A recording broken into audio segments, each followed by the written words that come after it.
আচ্ছা, লাস্ট ক্লাসে আমি একদম পুরো প্রসেসটা বলেছিলাম যে আমাদের যে কিওয়ার্ডগুলো আমরা কেন রিসার্চ করছি। আমরা হচ্ছে কিওয়ার্ডগুলো মূলত আমাদের কন্টেন্ট রাইটিং এর জন্য কিন্তু রিসার্চ করছি। এখানে অনেকেই বলেছেন এই কথাটা, তাদেরটা কিন্তু মানে পুরোপুরি সঠিক হয়েছে। পূর্বের ধারণা না থাকলেও আপনারা কিন্তু খুব ভালোভাবে অ্যান্সারটা করতে পেরেছেন যে কন্টেন্ট রাইটিং কিওয়ার্ডের উপরে আমরা যে কিওয়ার্ডগুলো রিসার্চ করেছি, সেই মানে রিসার্চ করা কিওয়ার্ড নিয়ে এখন হচ্ছে আমরা কন্টেন্ট রাইট করব। আর আজকের topic on page optimization part 1, এটা ঠিক আছে, এটা হচ্ছে মডিউল অনুযায়ী বলেছেন, সেটা সমস্যা নেই। অবশ্যই অন পেজে আমরা অপটিমাইজেশন শিখব, কিন্তু অন পেজ যে অপটিমাইজেশন শিখব এটা কিসের উপর অপটিমাইজ করতে হবে। প্রথমত কিন্তু আমাদের একটা কন্টেন্ট লাগবে, কন্টেন্টের উপরেই তো আমরা একটা অন পেজ করব, তাই না? অন পেজ মূলত কি? অন পেজ হচ্ছে ধরুন বিভিন্ন ধরনের যখন আমরা কোনো কিছু লিখে সার্চ করি,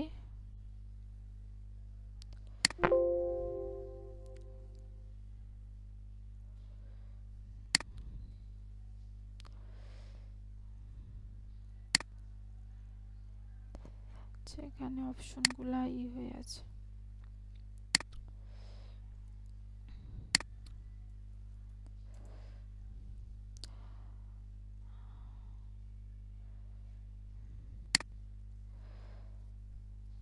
যেমন হচ্ছে আমরা যখন কোনো কিছু লিখে সার্চ করি, এটাই হচ্ছে আমাদের কিওয়ার্ড, তাই না? এখন এই কিওয়ার্ডের উপর আমরা হচ্ছে কন্টেন্ট লিখব, সেটা হচ্ছে আমাদের অন পেজের মানে প্রথম যে ধাপটা বলতে পারেন, সেটাই হচ্ছে কন্টেন্ট লেখা। কারণ একটা কন্টেন্ট না থাকলে আসলে আমরা, আচ্ছা ইলেকট্রনিক্সটা বাদ দিই, বেস্ট কি লেখা যায়?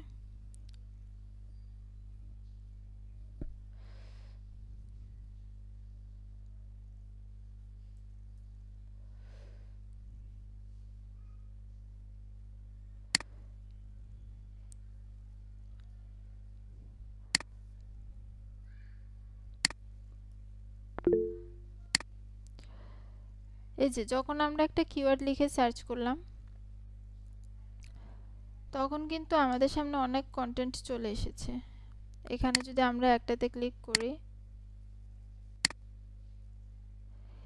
এই কন্টেন্টটা আসলে এই যে ফার্স্ট পেজে যে র্যাঙ্ক করেছে, এবং এটা দেখেন কন্টেন্ট কিন্তু এখানে একটা আর্টিকেল লেখা আছে, এখানে অনেক কিছু ডিসক্রিপশন লেখা আছে, তারপর তাদের যেই টপিক আছে টপিক অনুযায়ী তারা অনেক কিছু অনেক ইনফরমেশন দিয়েছে আমাদেরকে, ঠিক আছে? এখন এই ইনফরমেশনগুলো দেওয়ার কারণে কিন্তু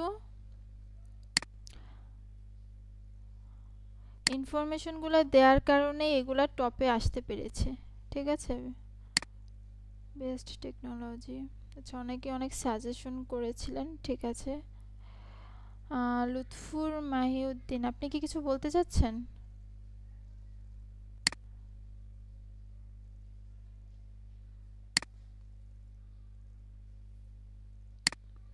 আচ্ছা আপনাদের মাইক্রোফোন।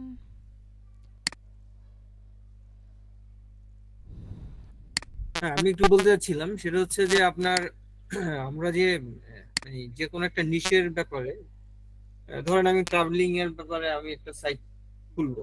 হ্যাঁ, মানে খুলবো মানে কি, আমি অলরেডি কাজ করতেছি এটা।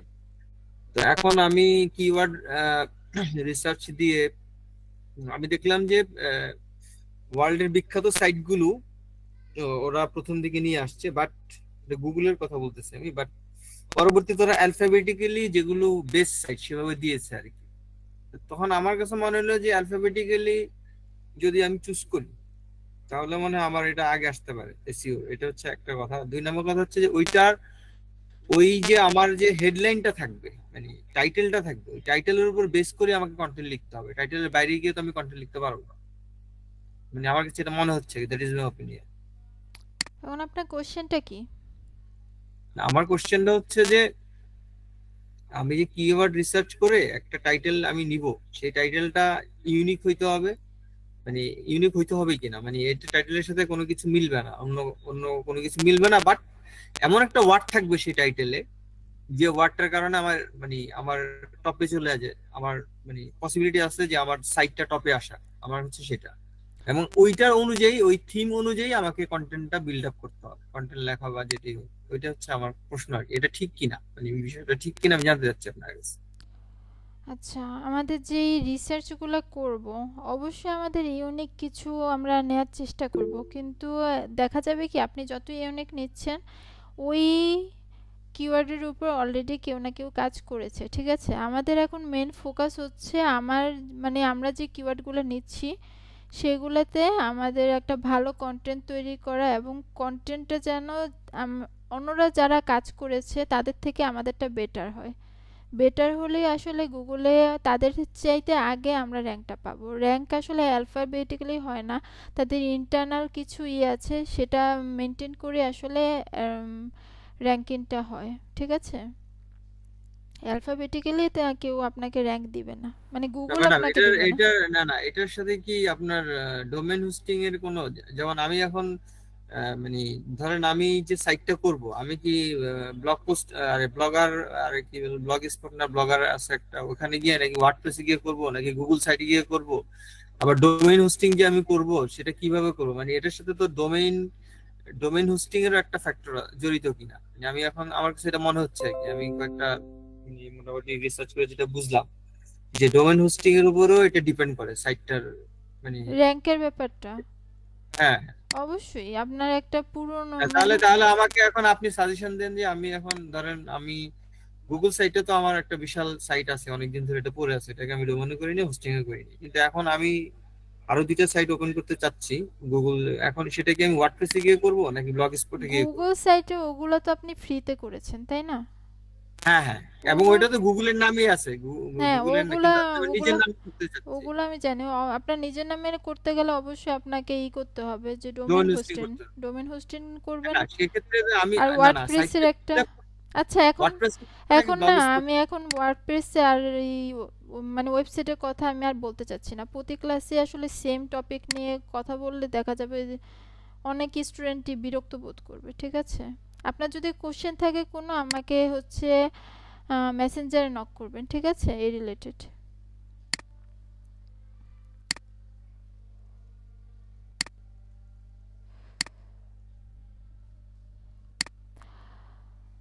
আচ্ছা, আমরা যেটা বলছিলাম যে আমাদের হচ্ছে, যেমন ফর এক্সাম্পল আমি একটা কিওয়ার্ড রিসার্চ করেছি, best camera for professional photography. এটা হচ্ছে ফর এক্সাম্পল, আমি ধরে নিচ্ছি যে আমি এই কিওয়ার্ডটা রিসার্চ করে বের করেছি। এখন এই কিওয়ার্ডের উপর কাজ করতে হবে, এবং এই কিওয়ার্ডের উপর যারা আসলে র্যাঙ্ক করেছে তারা কিন্তু একটা ভালো কন্টেন্ট দিয়েছে, তারপরে হচ্ছে তারা র্যাঙ্কিংয়ে উপরে চলে আসছে, আর সেই জন্যই কিন্তু আমি তাদের ওয়েবসাইটটা এখন ভিজিট করছি। তো এখন আমাদের কি করতে হবে? আমরা এখন কিওয়ার্ড রিসার্চটা শিখে গেছি।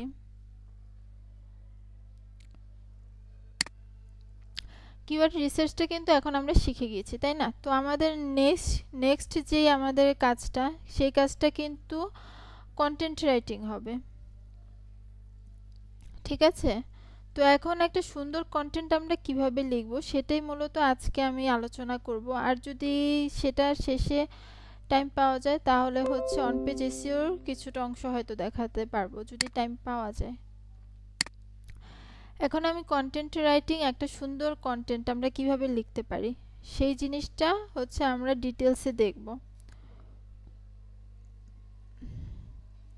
এখানে আমি অনেক হাইলাইট করে দিয়েছি, এগুলো খুবই ইম্পর্টেন্ট কিছু পার্ট, যেমন some important features for great article. এখানে একটা গ্রেট আর্টিকেল লেখার জন্য কিছু ইম্পর্টেন্ট ফিচার দেওয়া হয়েছে। প্রথমেই হচ্ছে আস্ক কোশ্চেন দেওয়া হয়েছে। কারণ আস্ক কোশ্চেন আমি কেন দিয়েছি, আস্ক কোশ্চেন দিয়ে কিন্তু আমরা হচ্ছে অডিয়েন্সের যে অ্যাটেনশন, সেই অ্যাটেনশনটা আমরা খুব ইজিলি গ্র্যাব করতে পারি। আমাদের যখন ফর এক্সাম্পল আমি যদি প্রেজেন্টেশনে নিয়ে কথা বলি, যে অনেকে যদি এখন আপনি যদি কোনো ব্লগ লিখতে চান যে আপনি প্রেজেন্টেশন স্কিলের উপর কিভাবে ভালো করা যায়, তো আপনি যদি প্রথমে একটা কোশ্চেন মানে একটা কোয়েশ্চেন করেন যে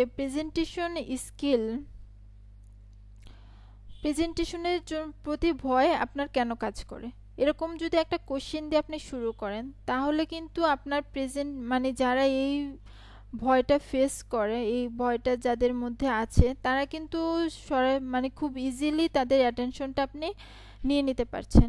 তারা অবশ্যই এই জিনিসটা দেখে খুব অ্যাট্রাক্টেড হবে, মানে হচ্ছে তারা ইন্টারেস্ট ফিল করবে, ঠিক আছে।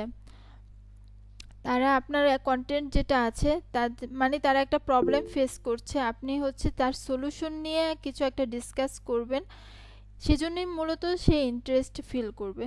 কারণ অলরেডি সে প্রেজেন্টেশন স্কিল নিয়ে কিছু প্রবলেম ফেস করছে, তো তখন সে কিন্তু চাইবে যে আমি আসলে এই আর্টিকেলটা তাহলে পড়ি, হয়তো অনেক ভালো ভালো টিপস পাবো, যে টিপসে ফলো করলে আমি আমার ভয়টা কাটিয়ে উঠতে পারবো।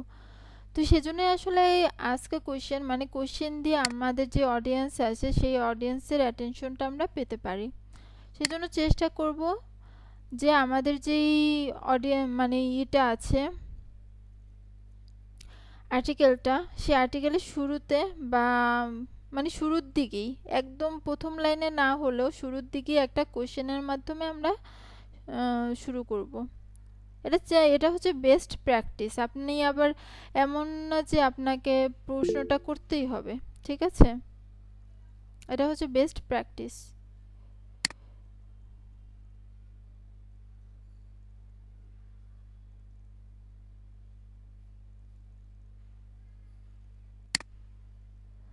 কন্টেন্ট রাইটিং অবশ্যই ক্রিয়েটিভ হতে হবে আপনাকে। ভালো একটা কন্টেন্ট লিখতে হলে আপনাকে অনেক অ্যানালাইসিস করতে হবে, আপনাকে রিসার্চও করতে হবে, তারপরে আপনি সুন্দর একটা কন্টেন্ট লিখতে পারবেন। আর সুন্দর কন্টেন্ট দিয়ে যদি আপনি একবার মানুষের মন আর কি ওরকম অডিয়েন্স আপনি যদি পেয়ে যান, তাহলে কিন্তু আপনি ধরেন এর থেকে অনেক ভালো একটা রেজাল্ট পাবেন। আপনি ধরেন রেগুলারলি ওই যারা অডিয়েন্স আছে তারা কিন্তু রেগুলারলি আপনাকে ফলো করবে, তারা বুঝবে যে আপনি আসলে এই বিষয় নিয়ে ভালো কিছু জানেন, আপনি হচ্ছে তারপর ভালো ভালো ইনফরমেশন তাদেরকে দিবেন। সেই ওই একটা আপনি তাদের মাঝে একটা ট্রাস্ট বিল্ড করতে পারছেন, যে এর মাধ্যমে কিন্তু আপনি অনেক ভালো কিছু এখান থেকে পেয়ে যাবেন। প্লাস হচ্ছে আপনি তো অবশ্যই যদি এর মাধ্যমে মানে ভালো একটা ব্লগ ইনসাইট করে ফেলতে পারেন, দাঁড় করে ফেলতে পারেন, সেখানে যদি অ্যাডসেন্স করেন তাহলে এখানে মান্থলি আপনি খুব ভালো একটা অ্যামাউন্টও পেয়ে যাবেন। তো এটা কিন্তু অনেক ভালো একটা কাজ এবং ক্রিয়েটিভ একটা কাজ।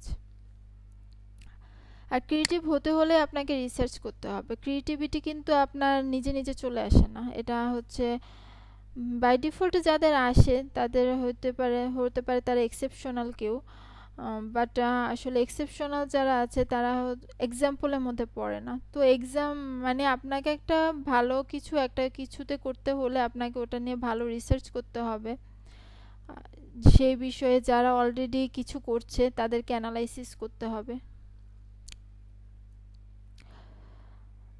আচ্ছা, তারপরে পয়েন্টটা আসি, ইউজ বুলেট পয়েন্ট। এই জিনিসটাও কিন্তু খুবই ইম্পর্ট্যান্ট একটা জিনিস। আমরা যেমন এখানে যখন আমি বুলেট পয়েন্ট দিয়েছি তখন কিন্তু আপনাদের এগুলো বুঝতে অনেক সহজ হচ্ছে। আমি যদি একসাথে সব লিখে দিতাম, কোনো পয়েন্ট দিতাম না, তাহলে কিন্তু এই জিনিসগুলো আপনাদের বুঝতে আসলে কঠিন হতো, আপনারা এক নজরে দেখে এই জিনিসগুলো বুঝতে পারতেন না। এখন যতটা সহজে বুঝতে পারছেন, যতটা সহজে আসলে সব কিছু আপনাদের কাছে ক্লিয়ার মনে হচ্ছে, তখন কিন্তু ওই জিনিসটা হতো না। সেজন্য এরকম ছোট ছোট জিনিসগুলো কিন্তু অনেক বড় ফ্যাক্ট তৈরি করে। যেমন একটা ভালো কন্টেন্ট লিখতে গেলে আপনার এই জিনিসগুলো আসলে মেনে চলতে হবে। এবং থার্ড যে অপশনটা আছে সেটা হচ্ছে ইউজ অ্যাক্টিভ ভয়েস। আমরা কি চেষ্টা করব, আমরা চেষ্টা করব আমাদের যে কন্টেন্টটা আছে, যে আর্টিকেলটা আছে, সেই আর্টিকেলটা অ্যাক্টিভ ভয়েসে করতে। আর এখানটা কেন করব সেটা আমি একটু লিখে দিয়েছি। Active voice makes it easy makes it easily readable, এটা হচ্ছে খুব সহজে রিডেবল করে অ্যাক্টিভ ভয়েসটা। Otherwise unreadable writings make reader leave the website. আপনার যদি রাইটিংটা আনরিডেবল হয়, মানে সহজবোধ্য না, কঠিন লাগে পড়তে, তাহলে কিন্তু অডিয়েন্স আপনি বেশিক্ষণ ধরে রাখতে পারবেন না, তারা কিছুক্ষণ পড়ে বিরক্ত হয়ে চলে যাবে।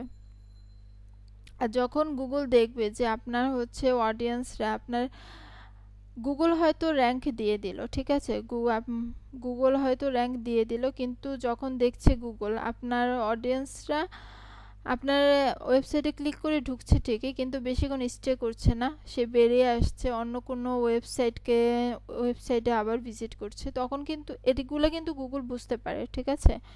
আর এগুলো যখন বুঝতে পারে তখন হচ্ছে গুগল কি করে, গুগল হচ্ছে র্যাঙ্কটাকে ডাউন করে দেয়। প্যাসিভ ভয়েস একটু ঘুরিয়ে পেঁচিয়ে লেখা হয়, তো সেজন্য আসলে এই জিনিসটা অ্যাভয়েড করলেই ভালো। আমি প্যাসিভ ভয়েসের যদি এক্সাম্পল দিই তাহলে আপনারা বুঝতে পারবেন। The children are excited about being taken to জু।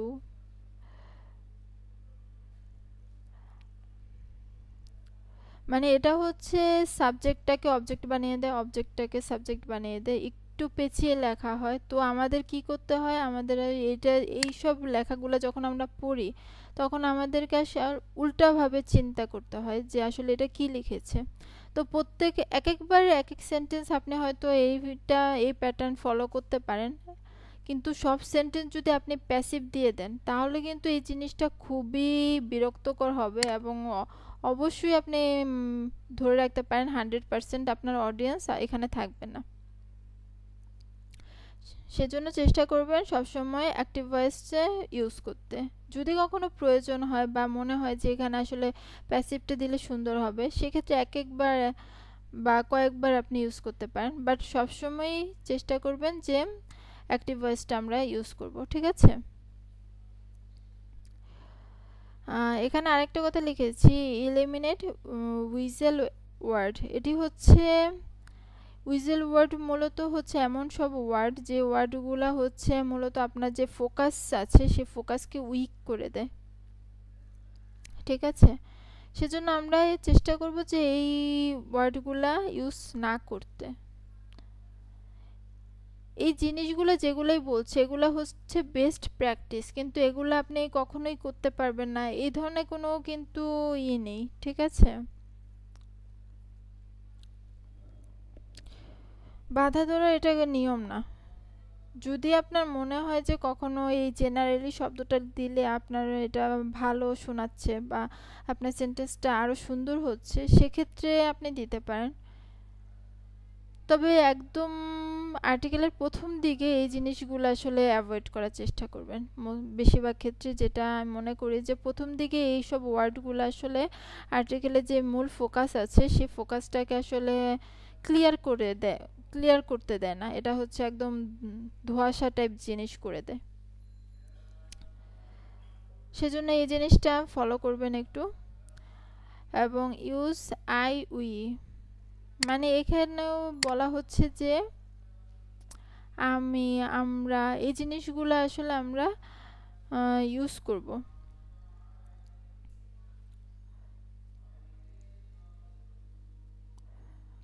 এটি হচ্ছে ডিপেন্ড করে যে আপনি আপনার অডিয়েন্স কারা আছে, ঠিক আছে, সেই অডিয়েন্সের উপর ডিপেন্ড করে আপনি এখানে আপনার প্রোনাউনগুলো ইউজ করবেন।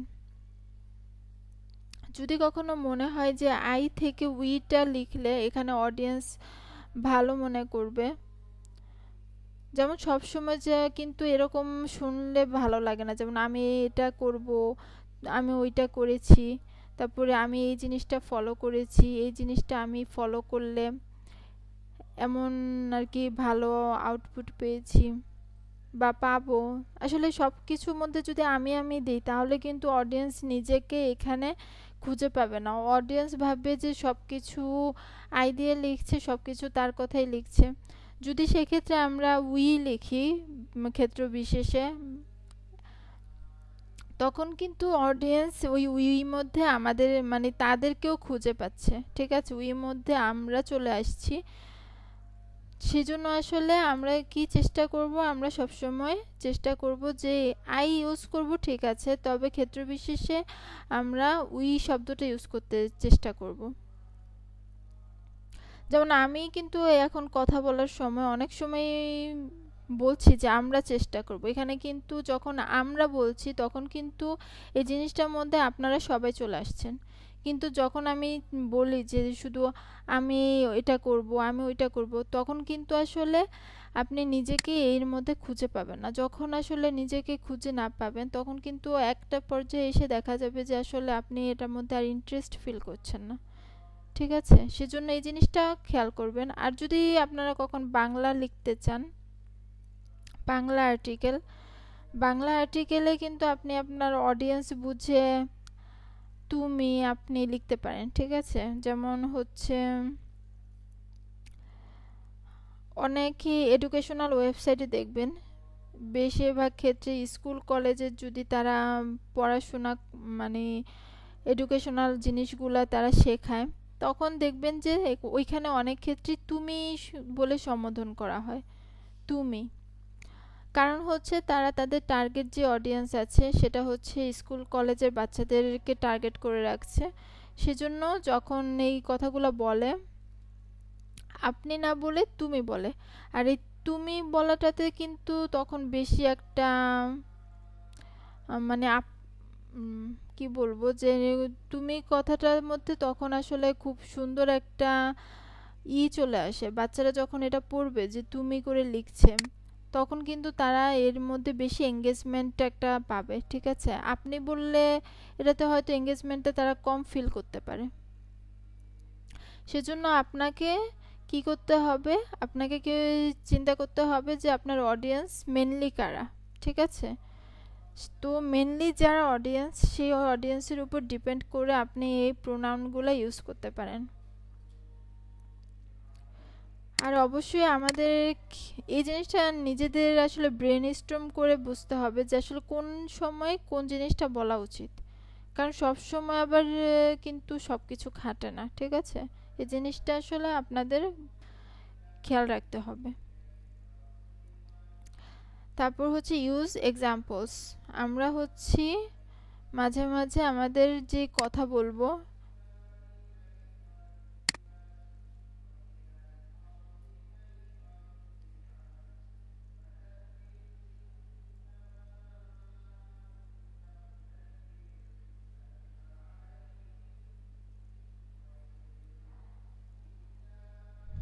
আচ্ছা, আমরা যখন লিখবো তখন আমরা কি করব, যেটা বলছিলাম যে আমরা হচ্ছে মাঝে মাঝে এক্সাম্পল দেওয়ার চেষ্টা করব।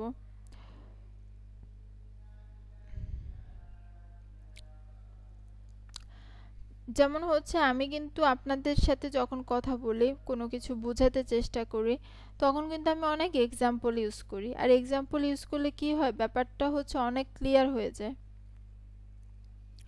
সেজন্যই মূলত হচ্ছে এক্সাম্পলগুলা আমরা দেওয়ার চেষ্টা করব যাতে মানুষ খুব সহজে আসলে বুঝতে পারে, আমাদের যে অডিয়েন্স আছে তারা যেন খুব সহজে এই জিনিসগুলো ধরতে পারে যে আমরা বেসিক্যালি কি নিয়ে কথা বলছি, ঠিক আছে?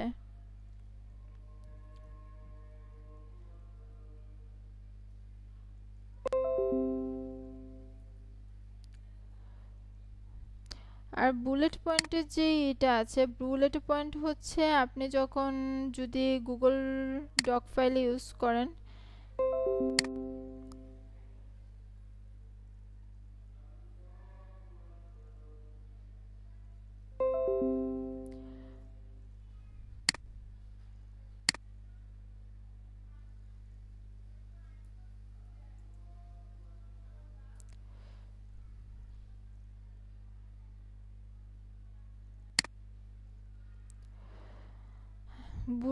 আচ্ছা আমি দেখাচ্ছি কোথায় থাকে বুলেট পয়েন্ট। বুলেট পয়েন্টে দেখেন এই যে এখানে আছে বুলেটেড লিস্ট। আপনি যদি এখানে ক্লিক করে এখানে ক্লিক করে দেন তাহলে একটা বুলেট চলে আসছে, ঠিক আছে? এখানে সাইন ইউজ করতে পারেন, অনেক কিছুই আছে।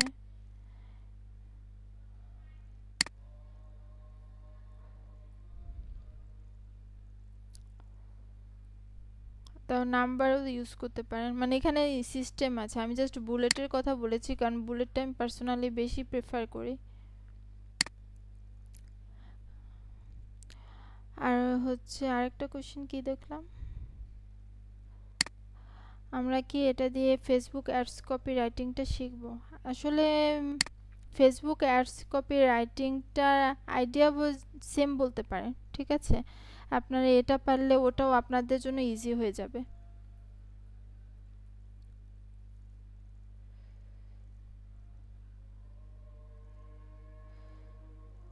প্রেজেন্টেশন শিটটা দেখা যাচ্ছে না, কেন দেখা যাবে না? সবাই কি দেখতে পাচ্ছেন না?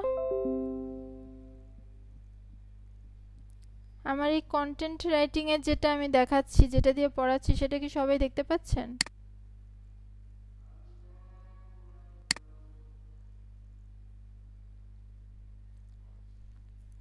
ওকে, ঠিক আছে।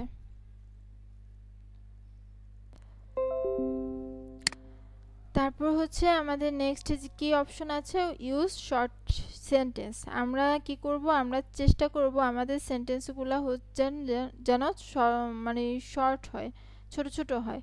কারণ দেখা যায় যে যদি আপনি অনেক বড় সেন্টেন্সে লিখেন, সেটা হচ্ছে ওয়ার্ডি সেন্টেন্স হয়ে যায়, আর ওয়ার্ডি সেন্টেন্স কিন্তু রিডেবল না, মানে ইজিলি রিডেবল না, ঠিক আছে? এটা হচ্ছে ভালো একটা লেখার ক্ষেত্রে আপনাকে কখনোই আসলে এটা প্রেফার করা হয় না যে আপনি কোনো ওয়ার্ডি সেন্টেন্স লিখবেন। ওয়ার্ডি সেন্টেন্স লিখলে এটা যে অর্থটা হয় সেটা আসলে খুবই ঝাপসা টাইপ হয়ে যায়, এবং এটা বুঝতে অনেকে চিন্তা করতে হয়, আলাদাভাবে চিন্তা করতে হয়, সেজন্য এই জিনিসটা বিরক্তকর হয়ে যায়।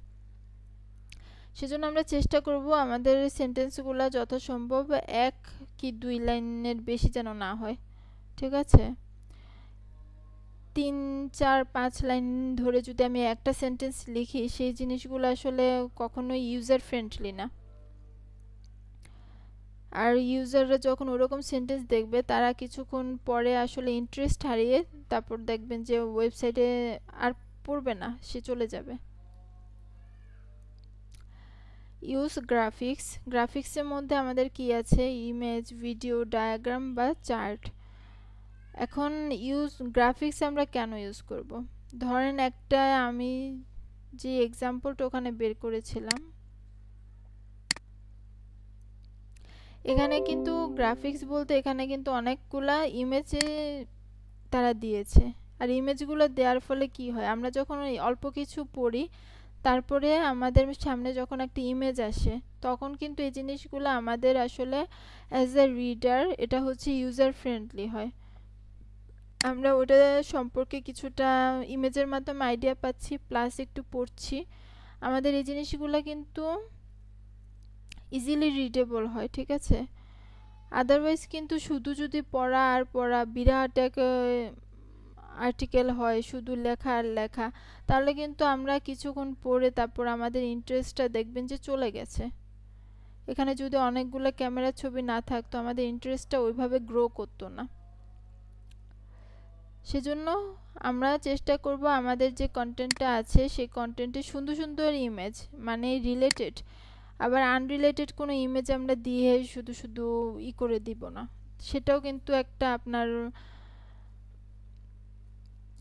মানে অডিয়েন্স বিরক্ত হয়ে যেতে পারে। যদি আপনি ধরেন ফুল নিয়ে কথা বলছেন, আপনি দিয়ে দিলেন কোনো ফলের ছবি, তাহলে কিন্তু অডিয়েন্স আসলে মনে করবে যে আসলে এই কিছু জানে না, এই লিখছে কি নিয়ে আর ছবি দিচ্ছে কি। তো সবসময় চেষ্টা করবেন যে আপনারা যেই ইমেজগুলো ইউজ করবেন বা ভিডিও, ডায়াগ্রাম, চার্ট যেটাই বলেন, সেগুলো হচ্ছে রিলেটেড টাইপ ইমেজ, এবং ভালো, ঝাপসা, বোঝা যাচ্ছে না এরকম কোনো ইমেজও না, ভালো ইমেজ আর হচ্ছে রিলেটেড ইমেজ, এগুলো আমরা ইউজ করব। Educational content or inspiring content, এটা মানে হচ্ছে বোঝাচ্ছে যখন আপনি আসলে এডুকেশনাল মানে হচ্ছে আমরা যখন আমাদের অডিয়েন্স আছে তাদেরকে আমরা কোনো ব্যাপারে এডুকেট করি, সেটা একদম মানে এডুকেশন মানেই হচ্ছে ওই লেভেলের এডুকেশন না যেটা হচ্ছে বাংলা, ইংলিশ অঙ্ক এরকম আমি এডুকেশনাল ব্যাপারটা বুঝাইনি। মানে আমরা যখন কোনো আমাদের অডিয়েন্সকে এডুকেট করার চেষ্টা করি, যেমন ফটোগ্রাফি নিয়ে যেই আর্টিকেলটা দেখছিলাম, ওটাও কিন্তু একটা এডুকেশনাল কন্টেন্ট বলতে পারেন। যে তাদের আসলে আমরা সেখানে অডিয়েন্স, আমাদেরকে কিন্তু সেইখানে ক্যামেরা বিষয়ে অনেক কিছু জানানো হচ্ছে। যারা ক্যামেরা কিনতে ইন্টারেস্টেড তারা কিন্তু এটা দিয়ে অনেক বেনিফিটেড হবে। ঠিক আছে? তো আমরা যখন আসলে এরকম এডুকেশনাল কন্টেন্ট বা ইন্সপায়ারিং কন্টেন্ট লিখব, তখন কিন্তু আসলে আমাদের যেই অডিয়েন্স আছে তারা আমাদের প্রতি বেশ ভালো একটা ইন্টারেস্ট ফিল করবে। এমনকি এমনও হতে পারে যে আপনার ওয়েবসাইটে কোনো কন্টেন্ট দেখেছে, সে ওয়েবসাইট থেকে তারপরে খুঁজে আপনাকে আপনার ফেসবুকটা খুঁজে বের করে আপনাকে সেখানে ফলো দিল, বা আপনার ইউটিউব চ্যানেল আছে, আপনি হয়তো কোথাও লিঙ্ক করে দিয়েছেন, সেই ইউটিউবে সেই ওই ব্লগটা পড়েই আসলে সে ইন্টারেস্টেড ফিল করেছে, এবং সে নিজের থেকেই আসলে আপনার যেই ইটা আছে, চ্যানেলগুলো আছে, সেই চ্যানেলগুলোতে গিয়ে সে সাবস্ক্রিপশন নিয়ে রাখছে। তো এরকম হতে পারে, সেজন্য এই জিনিসগুলো ফলো মানে মেনটেন করার চেষ্টা করবেন। আর এখানে create a how to content. How to content মানে হচ্ছে আপনি যখন ইউটিউবে যাবেন তখন কিন্তু আপনি দেখবেন যে আসলে অনেক হাউ টু এরকম কিছু আসলে অনেক কোশ্চেন দিয়ে তারা টাইটেলটা লিখে। টাইটেলটা কেন লিখে? কারণ এগুলা হচ্ছে র্যাঙ্ক পেতে সাহায্য করে, প্লাস হচ্ছে অনেকেরই আসলে কোনো কিছু সার্চ করার যে ইটা আছে সেটা হচ্ছে হাউ টু দিয়েই তারা লিখতে কমফোর্টেবল ফিল করে।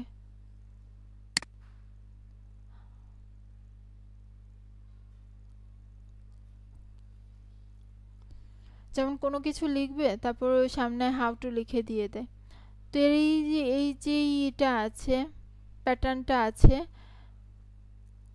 এই প্যাটার্নটা হচ্ছে খুবই কার্যকরী একটা প্যাটার্ন। ঠিক আছে?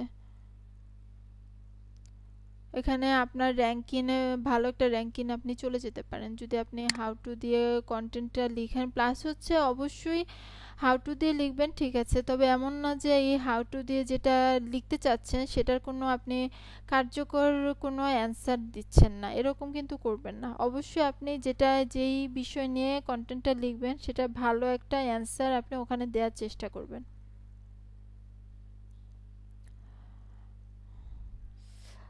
আর হচ্ছে আমাদের এখানে যে লাস্ট টপিকটা আছে সেটা হচ্ছে টেল আ স্টোরি। স্টোরি আসলে আমাদের মোটামুটি সবারই পছন্দ, আমি যা মনে করি। যখন আমাদের এমনও হয় যে আমরা আসলে ফেসবুক মাঝে মাঝে স্ক্রল করছি, অনেক কিছু আমরা ইগনোর করে চলে যাই, কিন্তু মাঝে মাঝে দেখা যায় যে যখন কোনো স্টোরি টাইপ কোনো কিছু আসছে তখন কিন্তু আমাদের স্ক্রলটা থামিয়ে আমরা সেই স্টোরিটা পড়ার চেষ্টা করি, দেখি আসলে ওই স্টোরিটা ইন্টারেস্টিং নাকি। যদি মনে হয় যে ইন্টারেস্টিং, আমরা কিন্তু পড়তে থাকি। তো স্টোরির প্রতি আসলে মানুষের এই ধরনের অ্যাট্রাকশন সবসময়ই থাকে। স্টোরি যখন একটা গল্পের মতো পড়ে তখন তাদের মধ্যে একটা পড়ার আরও মানে এরপরে কি হলো এই জিনিসটা জানার একটা আগ্রহ সৃষ্টি হয়। সেজন্য যদি পারেন তাহলে চেষ্টা করবেন যে আপনার যে কন্টেন্টটা আছে সেটা একটা স্টোরির মাধ্যমে বোঝাতে বা স্টোরির মাধ্যমে শুরু করতে।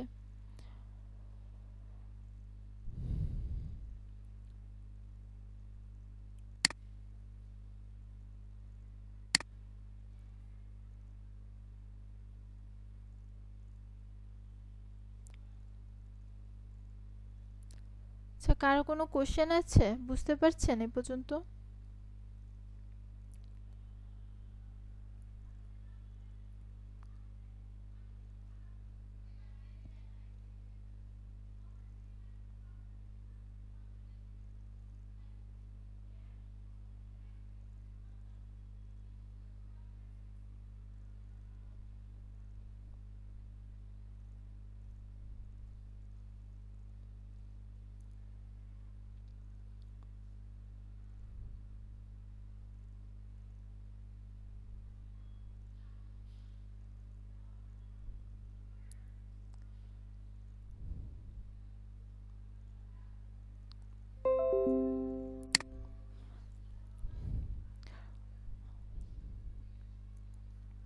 তারপরে আমাদের যেটা করতে হবে, থিংস টু কনসিডার আমি লিখেছি, মানে হচ্ছে এই জিনিসগুলো আমাদের অবশ্যই কনসিডারেশনের মধ্যে রাখতে হবে আমরা যখন কোনো একটা আর্টিকেল লিখতে যাব। যেমন হচ্ছে অডিয়েন্স এজ, আমরা যখন আর্টিকেল একটা লিখব, আমাদের যে অডিয়েন্স আছে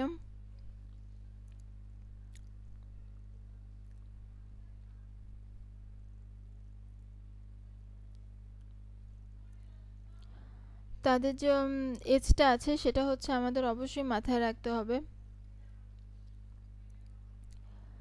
যেমন হচ্ছে ফর এক্সাম্পল আমাদের অডিয়েন্সে যদি সিনিয়র যারা আছে তাদের হয়, তবে অবশ্যই আমরা সবসময় আমরা চেষ্টা করব যে আমাদের যেন কথাগুলো অনেক সম্মান দিয়ে বলা হয়, যেন হচ্ছে মানে কথার মধ্যে একটা সম্মানসূচক ভাব অবশ্যই থাকতে হবে, ঠিক আছে।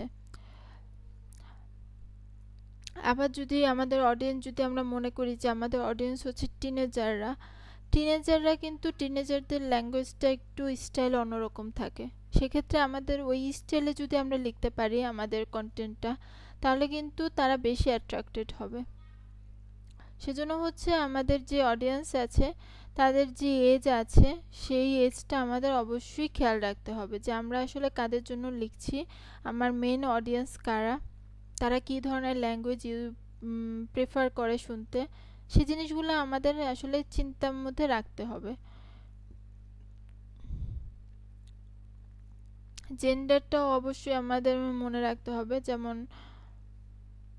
আমাদের অডিয়েন্স কারা, সে তারা কি ছেলে নাকি মেয়ে, এই জিনিসটা অবশ্যই আমাদের মানে আমাদের কনসিডারেশনের মধ্যে রেখে তারপরে হচ্ছে আমরা জিনিসটা লিখব।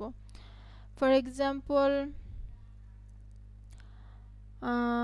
এক্সাম্পল হিসেবে যদি আমি বলি যে টি শার্ট, টি শার্টের কথা বললে কিন্তু আমাদের কনসেপচুয়াল যে জিনিসটা আছে সেটা হচ্ছে ছেলেদের ব্যাপারটা, যে জেনারেলি আসলে টি শার্টটা ছেলেরাই বেশি পরে।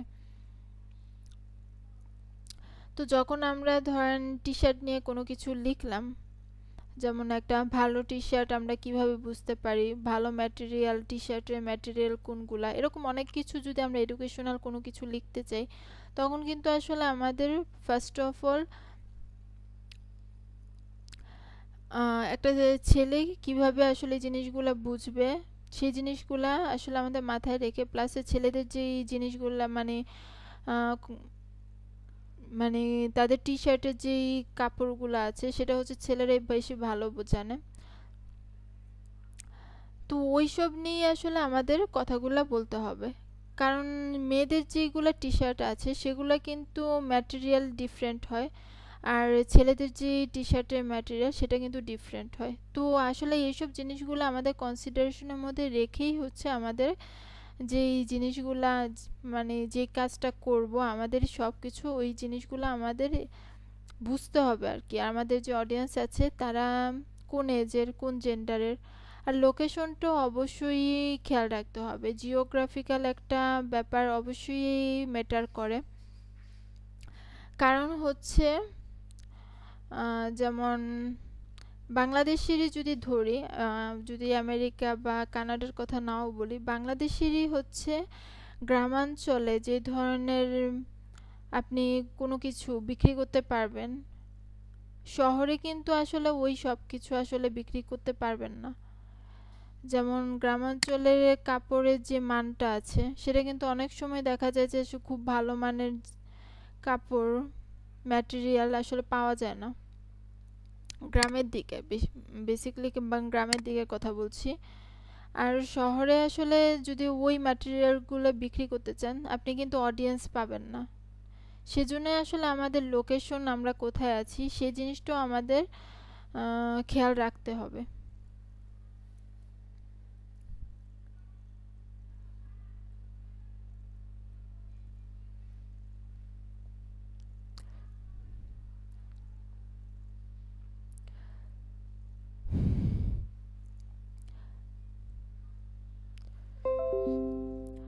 তারপরে যেগুলো আছে ইকোনমিক্যাল কন্ডিশন, মেন্টাল কন্ডিশন, এই দুটা জিনিসই অবশ্যই আমাদের খেয়াল রাখতে হবে যে আমরা যাদের জন্য লিখছি তারা আসলে ইকোনমিক্যালি আসলে কি এটা আমাদের যে প্রোডাক্টটা আছে, যদি আমরা কোনো প্রোডাক্ট রিলেটেড সার্ভিস করি তাহলে এই সব চিন্তাগুলো কিন্তু আমাদের করতে হবে যে আমাদের যে প্রোডাক্টটা আছে তারা কি আসলে কেনার মতো সামর্থ্য রাখে নাকি।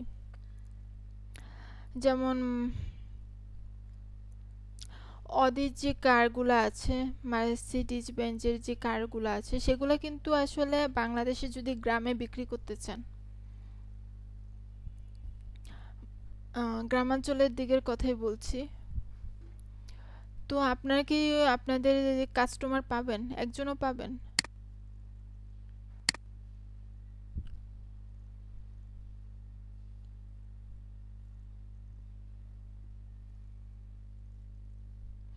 ইভেন বাংলাদেশেও কিন্তু কাস্টমার এইসব মানে হাই প্রোফাইল টাইপ যেই জিনিসগুলো আছে বাংলাদেশেও এর কাস্টমার আসলে পাওয়া। কি বুঝতে পারেনি?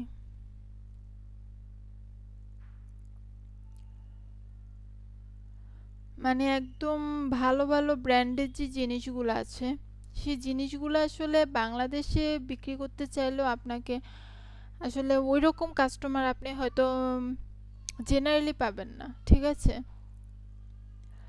আপনি যদি নিউ মার্কেটে গিয়ে আপনি ভালো ভালো ব্র্যান্ডের জিনিস বিক্রি করতে চান ওখানে কিন্তু ওই রকম কাস্টমার পাবেন না। ওরকম কাস্টমার পেতে আবার হচ্ছে আপনাকে হয়তো ভালো কোনো যে শপিং মলগুলো আছে ওইখানে আপনাকে চেষ্টা করতে হবে ওই জিনিসগুলো বিক্রি করতে। তো এই লোকেশন এবং ইকোনমিক্যাল যে ব্যাপারগুলা সেই জিনিসগুলা আমাদের মাথায় রাখতে হবে যে আমরা কোথায় একটা জিনিস বিক্রি করব, সেখানে কেমন কাস্টমার পাবো। আর এটা প্রোডাক্টের কথা বললাম, আর এটা কিন্তু আপনারা যখন কন্টেন্ট লিখবেন সেক্ষেত্রেও সমানভাবে কাজ করবে। কারণ কি? কারণ হচ্ছে আপনি ধরেন অডিয়েন্স হিসেবে সিলেক্ট করলেন যে স্কুলের ছাত্র, কিন্তু আপনি ওখানে হচ্ছে একদম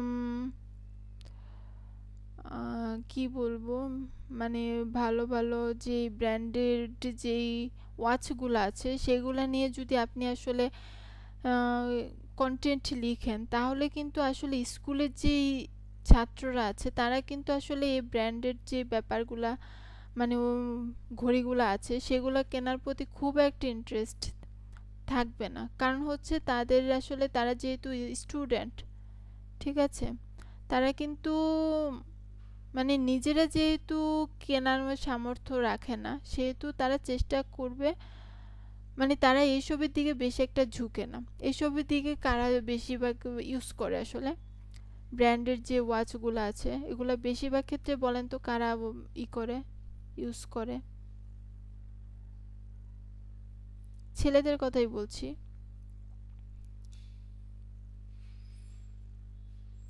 ব্র্যান্ডেড ওয়াচগুলা কারা বেশিরভাগ ক্ষেত্রে ইউজ করে?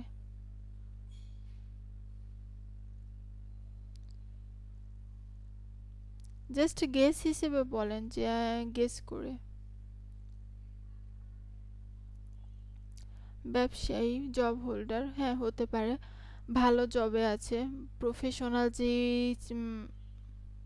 ইয়েরা আছে ছেলেরা আছে তারা হচ্ছে মূলত এই জিনিসগুলা ইউজ করে। ব্র্যান্ডেড ওয়াচের যে অডিয়েন্স আসলে স্কুলের ছেলেপেলেরা আসলে তেমন একটা পাবেন না। সেহেতু আপনারা আসলে যদি স্কুলের দিকে আপনার ফোকাসটা থাকে তো আপনার ওই তাদের ইকোনমিক যে কন্ডিশনটা আছে সেটাও মাথায় রাখতে হবে।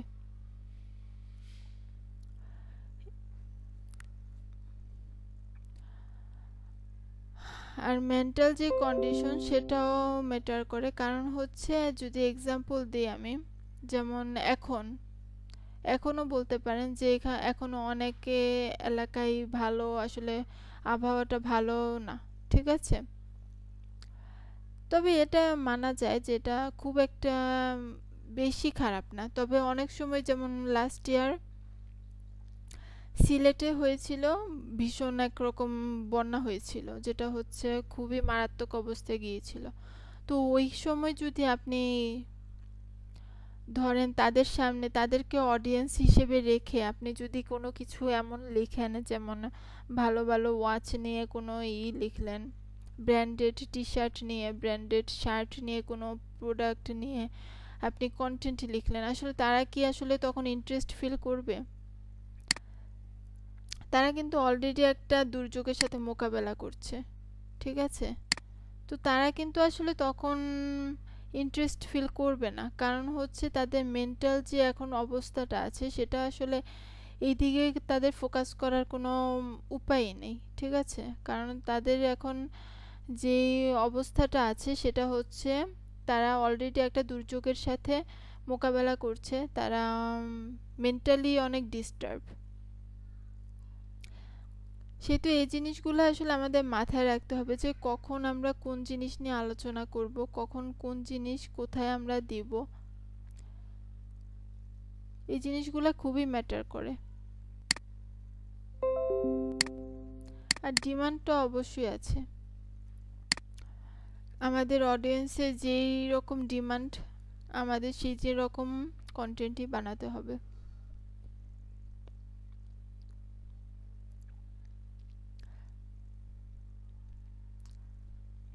যেমন অনেকে এখন ইউটিউবে নানা কি বলবো উল্টাপাল্টা গান লিখে তারপরে ছেড়ে দেয়, আর ওগুলোই দেখা যায় যে খুব ভালো অ্যাকচুয়ালি অডিয়েন্স পাচ্ছে। আসলে অডিয়েন্সের যে ইন্টারেস্ট আছে সেই জিনিসটা হচ্ছে আমাদের খুব ভালোভাবে খেয়াল রাখতে হয়। আর আসলে অডিয়েন্স,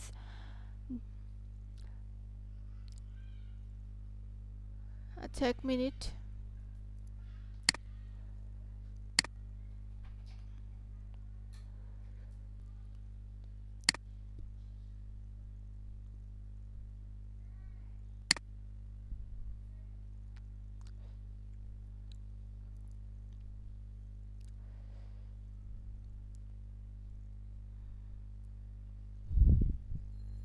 তারপর আমরা যেটা খেয়াল রাখবো সেটা হচ্ছে পার্টস।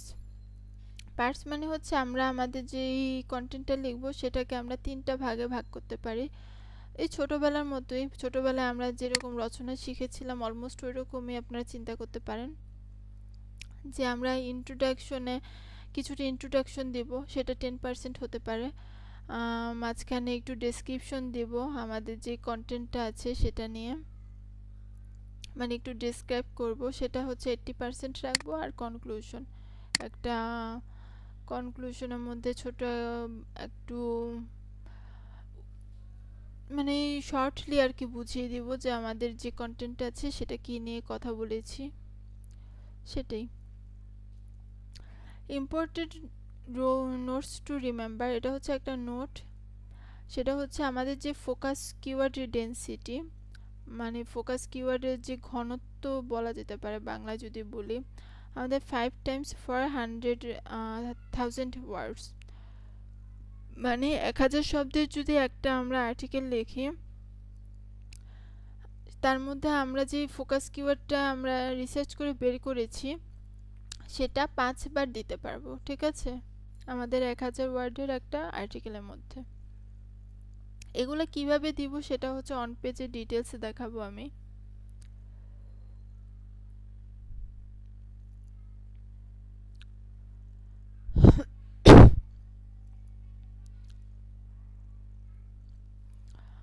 আর এসইও ফ্রেন্ডলি আর্টিকেল আমরা কিভাবে লিখব, এটা হচ্ছে generate idea by research in keyword and competitors, যেটা আমরা অলরেডি রিসার্চ, কিওয়ার্ড রিসার্চ কিন্তু অলরেডি আপনারা করে ফেলেছেন, এবং কম্পিটিটর যে অ্যানালাইসিস করার ব্যাপারটা সেটা হচ্ছে আমি দেখাবো আপনাদের। Eye catching title and heading, আমরা যখন টাইটেল আমরা একটা সিলেক্ট করব আমাদের আর্টিকেলের জন্য, বা হেডিং হেডিংগুলো দিব, সেগুলো যেন অ্যাট্রাকটিভ হয় সেই জিনিসটা আমাদের খেয়াল রাখতে হবে। Focus keyword in heading and conclusion, এই জিনিসটা মনে রাখবেন যে আমাদের যে ফোকাস কিওয়ার্ডটা আছে সেটা অবশ্যই হেডিং, টাইটেলটাও দিই,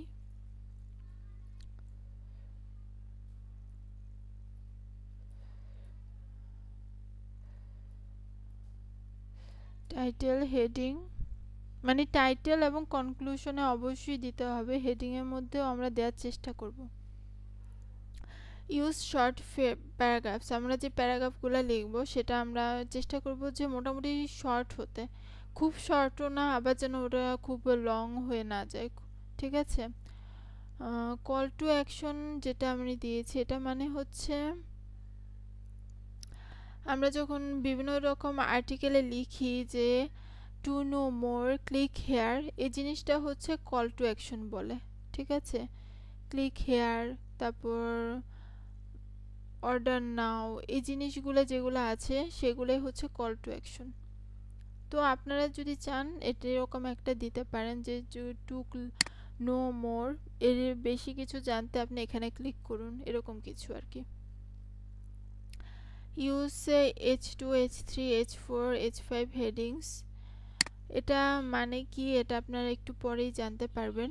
এটা হচ্ছে হেডিংস, বিভিন্ন ধরনের হেডিংসগুলা আমাদের ইউজ করতে এনকারেজ করা হয় একটা এসইও ফ্রেন্ডলি আর্টিকেলের মধ্যে। হেডিংগুলো আমরা কিভাবে ইউজ করব সেটা অন পেজ যখন একটা আর্টিকেল লিখবো আগে, তারপর ওটাকে অন পেজ করব, তখনই বুঝে যাবেন যে কিভাবে এগুলা করতে হয়। আর কন্টেন্ট লেন্থ যেটা আছে ওটা 1000 থেকে 1500 রাখতে পারেন, মানে 1000টাই হচ্ছে ভালো একটা আর্টিকেল হয়ে যায়, 1000-এর মধ্যেই রাখতে পারেন, ঠিক আছে, 1000, 1200 এরকম। আর অবশ্যই আমাদের যে গ্রামাটিক্যাল এরর আছে এগুলো আমাদের চেক করতে হবে, কারণ এত বড় একটা কন্টেন্ট লিখবো, এর মাঝে কিন্তু আমরা যদি ইংরেজি ভালো পারিও তারপরেও কিন্তু বিভিন্ন ধরনের এরর ফেস করতে পারি, মানে হয়ে যেতে পারে আর কি এরর। তো আমরা কি করব, আমরা সেজন্য আমাদের যে কন্টেন্টগুলো আছে সেগুলাতে কোনো গ্রামাটিক্যাল মিস্টেক আছে নাকি সেটা আমরা চেক করব।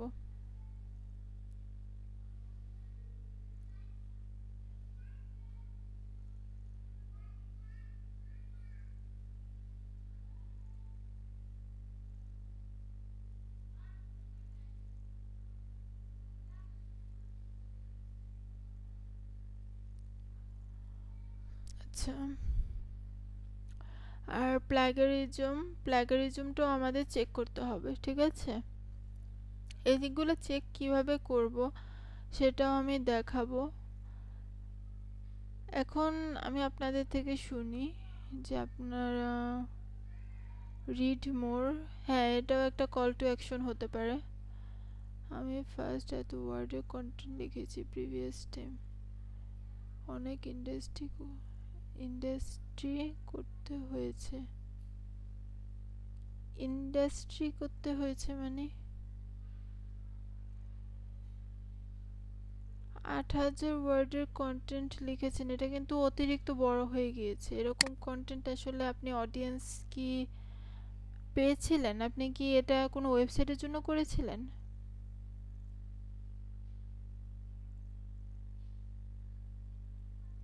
তারপর এটার আউটপুটটা কেমন এসেছে?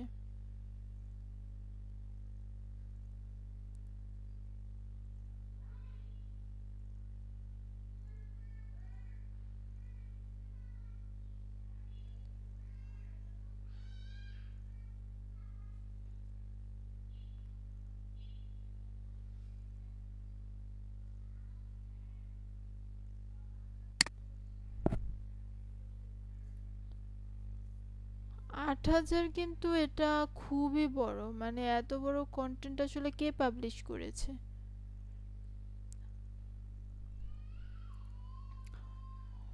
যাই হোক, তবে চেষ্টা করবেন যে আমাদের যে ব্লগের জন্য আমরা যে কন্টেন্টগুলো লিখবো এগুলা 8000 এরকম করার প্রয়োজন নেই, 1000 থেকে 1500 এটা হচ্ছে এনাফ একটা কন্টেন্ট, মানে এনাফ ওয়ার্ড এখানে আছে, ঠিক আছে।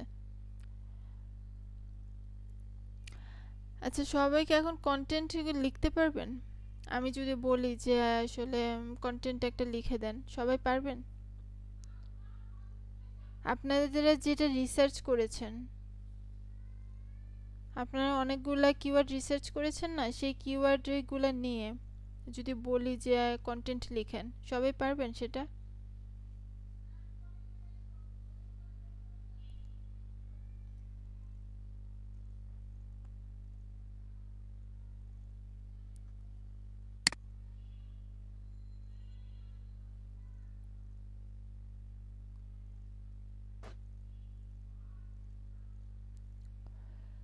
প্র্যাকটিক্যাল তো অবশ্যই দেখানো হবে, আর প্র্যাকটিক্যাল কাজগুলোই তো আপনাদের করতে হয়। এই যে ধরেন আপনারা কিওয়ার্ড রিসার্চ করলেন, এগুলো তো আপনারাই করেছেন এবং এটা প্র্যাকটিক্যালি করেছেন, ঠিক আছে?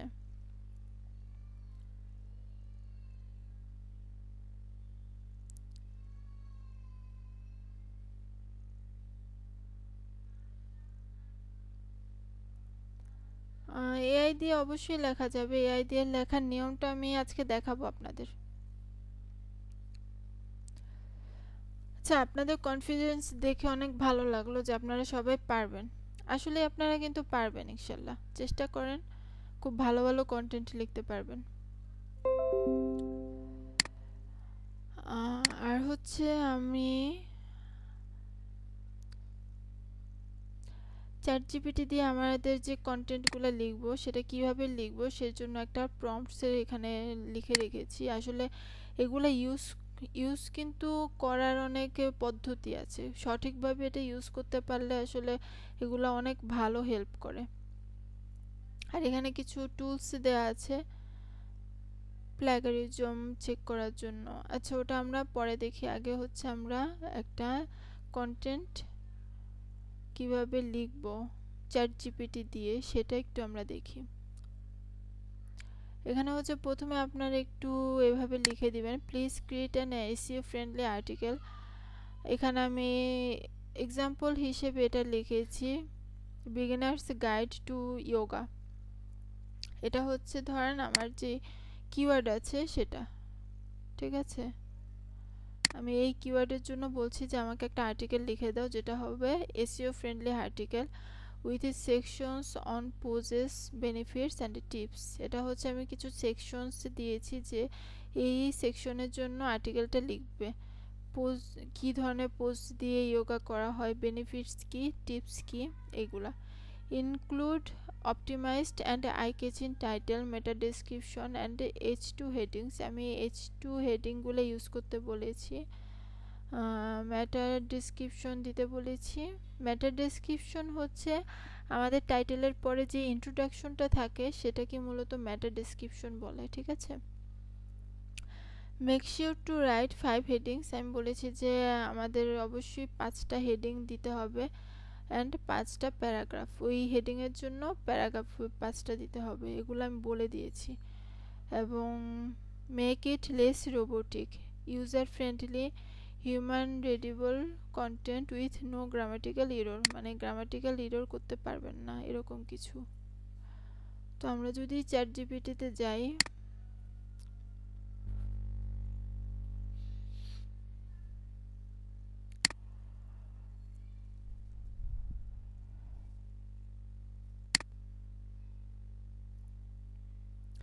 এখানে গেলে প্রথমে আপনাদের লগ ইন করতে হবে বা সাইন আপ করতে হবে, ঠিক আছে? সাইন আপ করার সময় কিছু ইনফরমেশন চাইবে যদি প্রথমবার ইউজ করেন।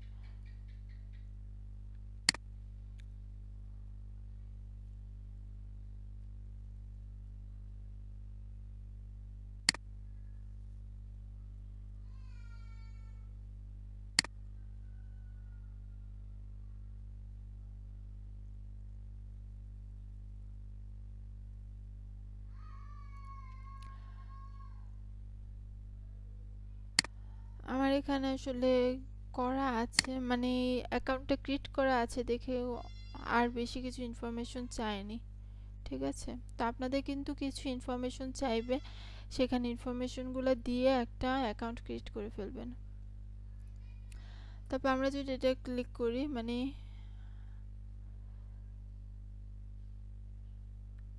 তারপর আমরা দেখছি যে এখানে হচ্ছে আমাদেরকে একটা টাইটেল দিচ্ছে, এটা হচ্ছে আমাদের টাইটেল, যেটা আপনারা হচ্ছে যখন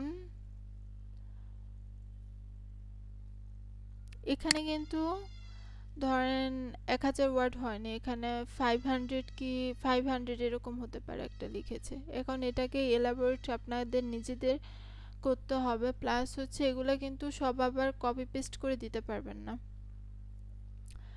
যেমন এখান থেকে নিলেন টাইটেলটা, নিলেন টাইটেলটা একটু এডিট করে অন্যভাবে লিখলেন, আপনি আপনার যে ফোকাস কিওয়ার্ডটা আছে সেটা আপনি টাইটেলে একদম সামনে দিয়ে দিলেন, ঠিক আছে? এটা হচ্ছে বেস্ট প্র্যাকটিস। ফোকাস কিওয়ার্ডটা টাইটেলের প্রথমে রাখা হচ্ছে বেস্ট প্র্যাকটিস, যদি পসিবল হয় অবশ্যই রাখবেন। তারপর মেটা ডেসক্রিপশন যেটা আছে এটা আমাদের এখন প্রয়োজন নেই, আমরা ইন্ট্রোডাকশনটা দিব, মানে এখানে জাত আছে সব আবার নিয়ে নিব না, প্লাস হচ্ছে নিলেও ওটা হচ্ছে আমরা ভালোভাবে এডিট করে এমনভাবে দিব যেন এটা প্ল্যাগারিজমে কোনো ইস্যু না থাকে, ঠিক আছে। তারপর welcome to the world of yoga whether you are seeking relaxation, মানে এটা একটা ইন্ট্রোডাকশন দিয়েছে। এখন এটা যদি আমি পুরোটা কপি করে আমি যদি আপনাদের দেখাই, এখানে দেখবেন অনেক প্ল্যাগারিজমে জিনিস আছে। যদি আমরা বলেছি যে প্ল্যাগারিজম, এখন এই প্ল্যাগারিজমটা চেক করার আমি এখানে টুল দিয়েছি, আমি সেটা দিয়ে দেখাই আপনাদের।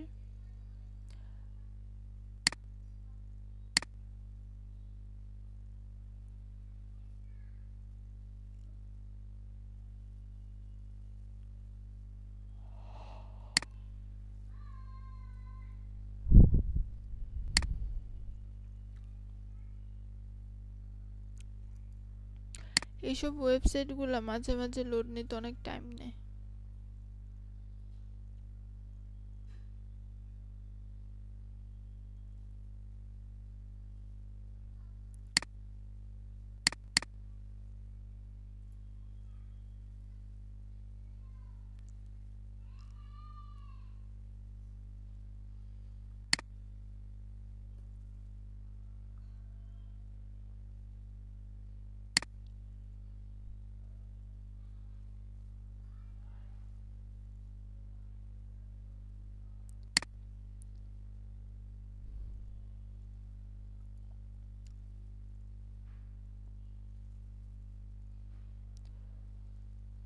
আচ্ছা আমরা দেখি আমাদের এটার রেজাল্টটা কি আসে।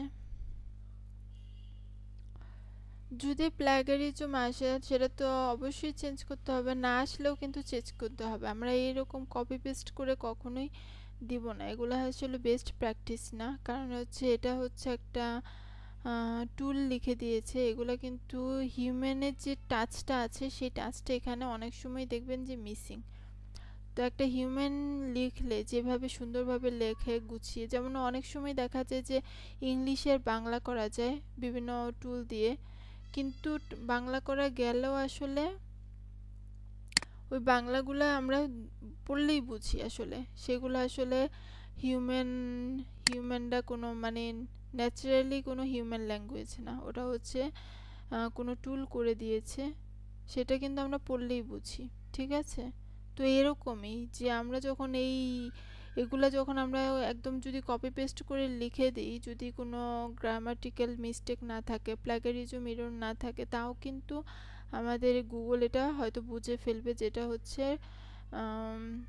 রোবোটিক টাইপ একটা লেখা। সেজন্য আমাদের কি করতে হবে, আমাদের এটা করতে হবে, আমরা এখান থেকে জাস্ট আইডিয়া নেব, তারপর আমরা একে একে নিজের মতো সাজাবো আর কি, ঠিক আছে।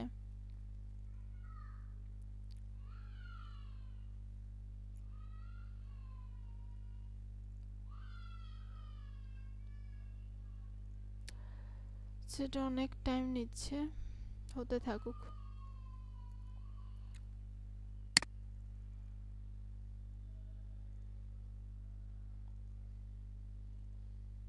ইউজ তো করা যাবে, সমস্যা কি। আচ্ছা কে কি লিখে রেখেছেন দেখি, একটা ওয়ার্ডের উপর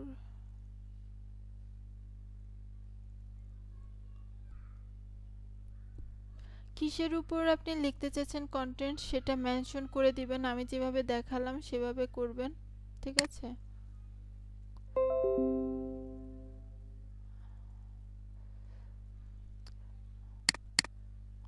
আচ্ছা এটা কাটাও যাচ্ছে না কেন,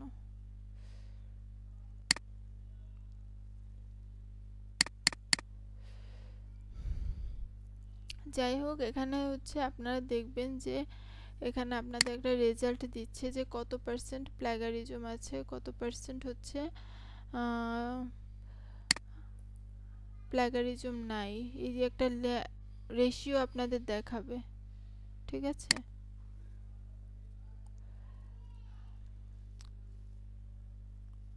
এটা হতে থাকুক, এত টাইম আমাদের নেই এটা দেখানোর জন্য। তারপর ওখানে যখন রেশিওটা আসবে তখন আবার দেখাবে যে কোন সোর্স থেকে ওটা হচ্ছে কপি করা হয়েছে, ওইরকমই একটা আপনাদের। বাইরে থেকে অনেক নয়েজ আসতেছে, খুবই বিরক্তকর লাগছে। যেখানে দেখেন যে প্লাগারিজমের কিছু ইস্যু এখানে দেখাচ্ছে, আবার এটা কোন সোর্স থেকে নেওয়া হয়েছে সেগুলো হচ্ছে দিয়ে দিয়েছে, ঠিক আছে। তো সেই জন্য আসলে কখনোই কপি পেস্ট তো করবেনই না, যদি অবশ্যই নিজেরা এগুলা কি করবেন, নিজেরা হচ্ছে নিজেদের মতো একটু লিখবেন, এখান থেকে আইডিয়া নেবেন তারপর নিজেদের মতো লিখবেন। তারপর এখানে আরেকটা দিয়েছি যে কুইলবোর্ড আরেকটা টুল আছে, এটা খুবই ভালো একটা টুল, এটা দিয়ে আপনারা সুন্দরভাবে রিরাইট করতে পারবেন। এখন রিরাইট কেন করব, যেমন এই জিনিসটাকে বলছে যে এখানে প্লাগারিজম আছে, বা আপনার যখন আপনি গ্রামারলি দিয়ে চেক করবেন আপনার, এখানে আমি আরেকটা টুলের কথা বলেছি, এখানে টুলগুলো আপনারা ইউজ করা আমি একটু দেখিয়ে দিচ্ছি আপনাদের। গ্রামারলি একটা টুল আছে, সেটা হচ্ছে আপনাকে গ্রামাটিক্যাল যত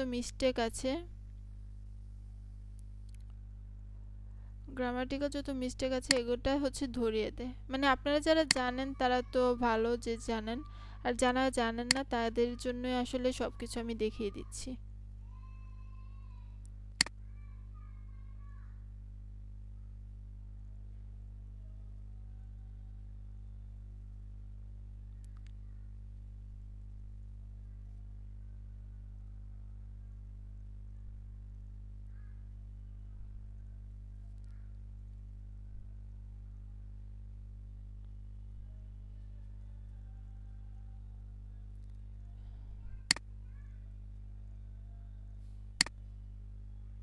এখানে নিউতে যাবেন,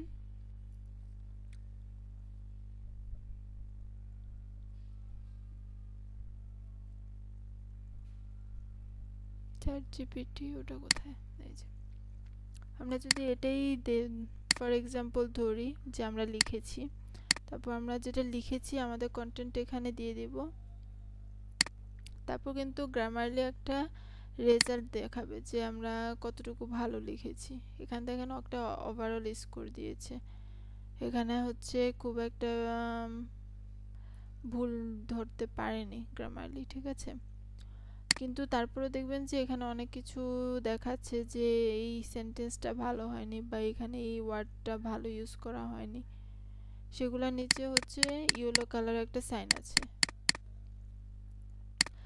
তো এরকম অনেক সময় দেখবেন যে অনেক অনেক ইয়ের উপর ইয়েলো কালার এরকম সাইন দেখাচ্ছে, যেটাতে আপনার পুরো ভুল না, কিন্তু এটা কারেক্ট করে অন্যভাবে লিখলে জিনিসটা আরও সুন্দর হবে। তখন কি করবেন, এই জিনিসটা ফর এক্সাম্পল এই লাইনটা বলছে যে এটা সুন্দর একটা লাইন না, তখন এটাকে কপি করে এনে জাস্ট এই কুইলবোর্ডে যদি দিয়ে দেন, তারপর এটা কিন্তু প্যারাফ্রেজ করে দিবে, মানে এই লাইনটাকে অন্যভাবে লিখে দিবে সুন্দর করে।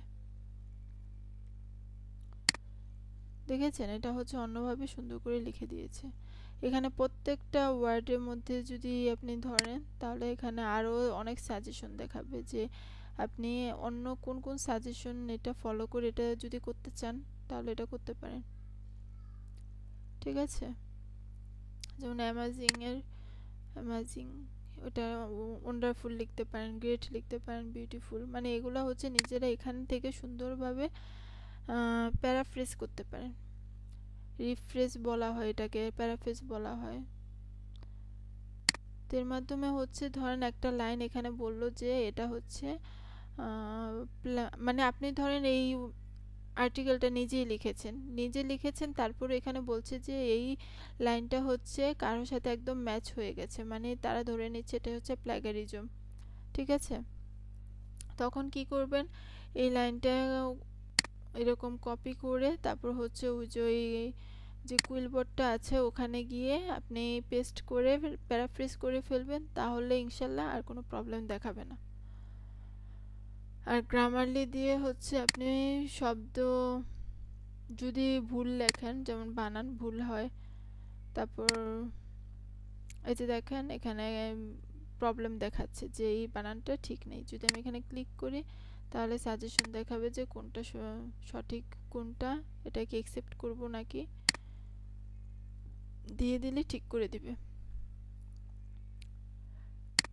তো এটা হচ্ছে গ্রামারলি, প্লাগারিজম, আর হচ্ছে আমরা কুইলবোর্ডটা দেখলাম যে এগুলা কিভাবে ইউজ করব।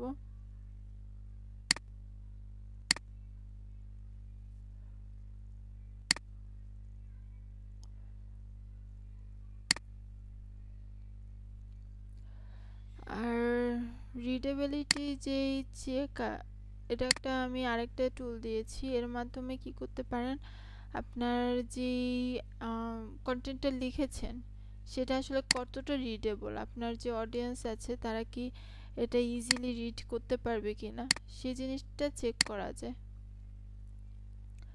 কারণ লেখা বেশি রোবোটিক হয়ে গেলে আসলে এটা অডিয়েন্স ভালো আসে না।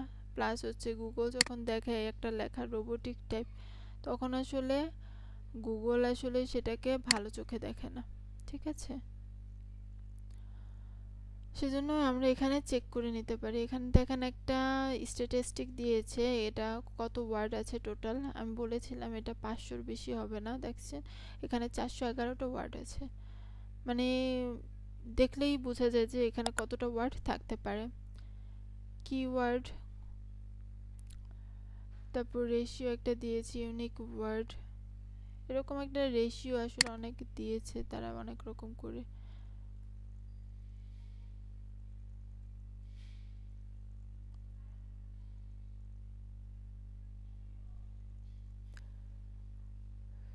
তারপরে এখানে তারা কিছু পয়েন্ট আকারে দিয়েছে যে আপনার এটা কতটুকু ভালো কন্টেন্ট, কতটুকু রিডেবল।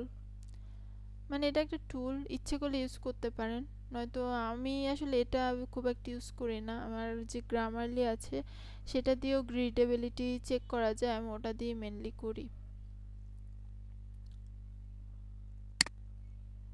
গ্রামারলিতেও রিডেবিলিটি চেকের অপশন আছে, সেটা অ্যাডভান্সে গিয়ে যদি আপনি দেখেন তাহলে আপনারা দেখতে পারবেন যে অ্যাডভান্স কী কী দেখাচ্ছে এখানে।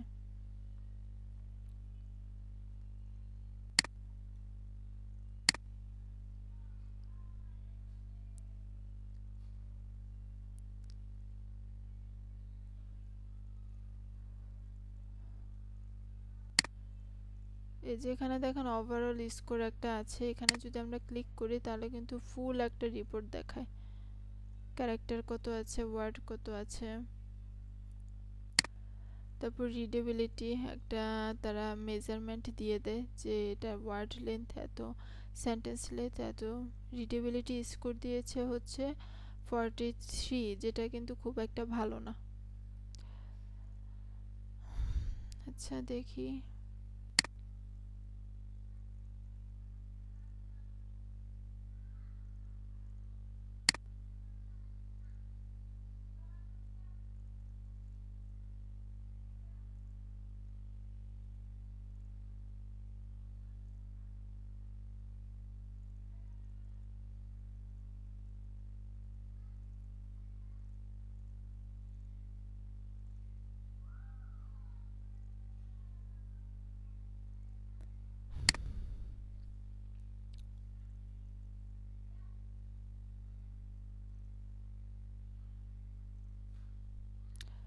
আচ্ছা কার কোনো কোশ্চেন আছে এ পর্যন্ত?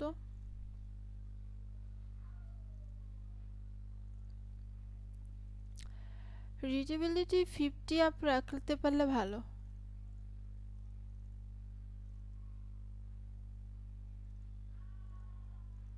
আর ওইটা গ্রামাটিক্যাল যে ব্যাপারটা আছে সেটা হচ্ছে আপনি 80 আপ রাখবেন অবশ্যই।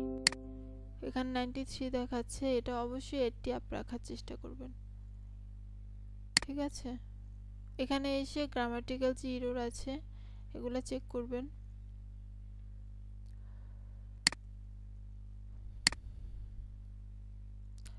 আর হচ্ছে আপনারা যে আছে চ্যাট জিপিটি, সেটা দিয়ে কিন্তু আপনারা ভালো ভালো কিওয়ার্ড রিসার্চ করতে পারেন। তবে অবশ্যই কিওয়ার্ড রিসার্চ করবেন, ঠিক আছে, আমি যেটা বলি অবশ্যই কপি পেস্ট করবেন না, ব্রেন স্টর্ম করবেন, ওটা নিয়ে একটু ভাববেন যে কোনটা হলে ভালো হয়। এখানে ফর এক্সাম্পল যদি SEO article topics for my yoga studio ক্লায়েন্টের জন্য আমি এসইও আর্টিকেল টপিকস বলতে মানে খুঁজে দিতে বলেছি। এখানে যদি আমি লিখি যে অন্য কিছু ফর মাই এসইও ব্লগ,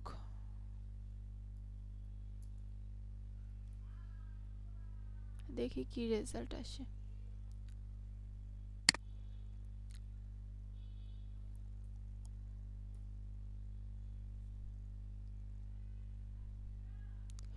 এখানে দেখেন সুন্দর সুন্দর কিন্তু আমাদেরকে আইডিয়া দিচ্ছে যে আমি একটা এসইও ব্লগের জন্য মানে এসইওর উপর আমি ব্লগের মধ্যে লিখতে চাচ্ছি, তো আমি চাইলাম যে আমাকে কিছু পটেনশিয়াল আর্টিকেল টপিকস সাজেস্ট করো। তারপর কিন্তু খুব সুন্দর সুন্দর কিছু টপিকস আমাকে সাজেস্ট করে দিচ্ছে, ঠিক আছে। তো আপনারাও হচ্ছে আপনাদের যে নিশ সিলেক্ট করেছেন সেই নিশ নিয়ে এখানে এসে রিসার্চ করবেন, ব্রেন স্টর্ম করবেন, এভাবে আসলে সুন্দর সুন্দর টপিক আইডিয়া আপনারা কিন্তু পেয়ে যাবেন এখান থেকে। সেজন্য চ্যাট জিপিটিটা অবশ্যই ইউজ করা উচিত আপনাদের, কিন্তু কপি পেস্ট করা উচিত না, এই জিনিসটা মনে রাখবেন।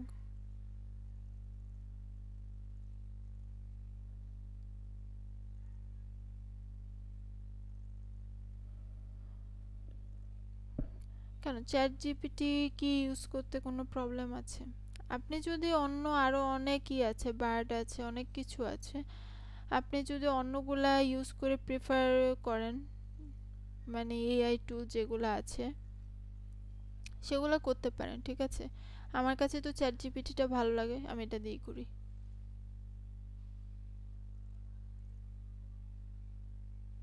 আচ্ছা, আপনি যেটাতে কমফোর্ট ফিল করেন সেটা দিয়ে করবেন, সমস্যা নেই কোনো।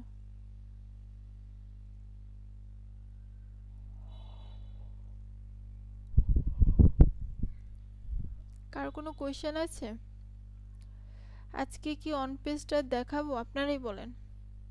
অন পেজটা কি শুরু করব নাকি হচ্ছে আজকে এ পর্যন্ত থাকবে?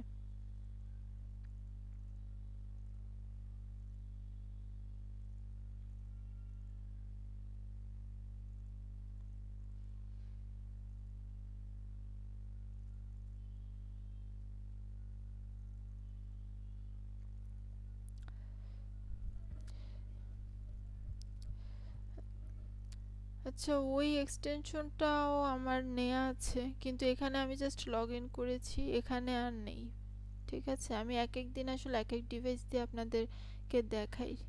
তো আমার যেটা পার্সোনাল আছে ওটার মধ্যে ওই যে এক্সটেনশনের কথাটা বললেন সেটা নেওয়া আছে।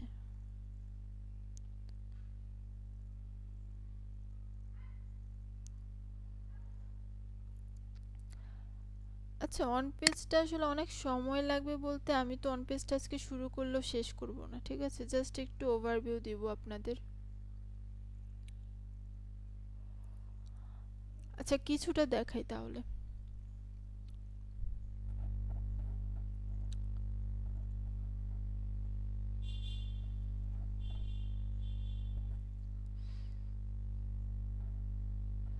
অন পেজ পরে ক্লাস করেন।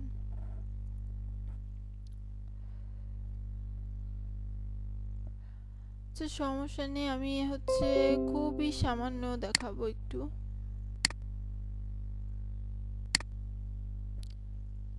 জাস্ট একটু ওভারভিউ দেব যে আমাদের অন পেজে আমাদের মূলত কি কি করতে হয়, ঠিক আছে। আচ্ছা, আপনারা যদি অবশ্য না চান আজকে শেষ করতে পারি, এখানেও শেষ করতে পারি, আমরা নেক্সট ক্লাসগুলোতে দেখবো, সমস্যা নেই। আশা করছি মডিউল পেজটা এতে আমাদেরই ভালো হবে, আমাদের যে পরের ক্লাসগুলোতে আমরা ভালো সময় পাবো।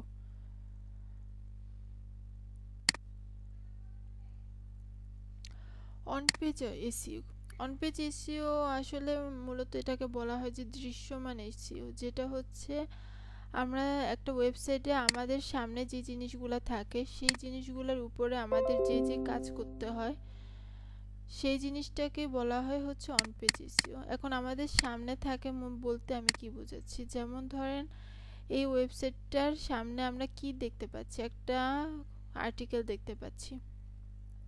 এর পেছনে কিন্তু আরও অনেক কাজ করা আছে। এর পেছনের ব্যাকএন্ডের যে কাজগুলো সেটা কিন্তু আমরা ফ্রন্টে দেখতে পাচ্ছি না। তো এই জন্যই আসলে এটাকে অন পেজ এসইও বলা হয়। যেমন একটা ওয়েবসাইটে দৃশ্যমান যেই জিনিসগুলো থাকে, আমরা যা অ্যাজ আ ইউজার যা দেখতে পারি, তার উপরে যত কাজ করা হয় সেগুলোই হচ্ছে মূলত অন পেজ এসইও।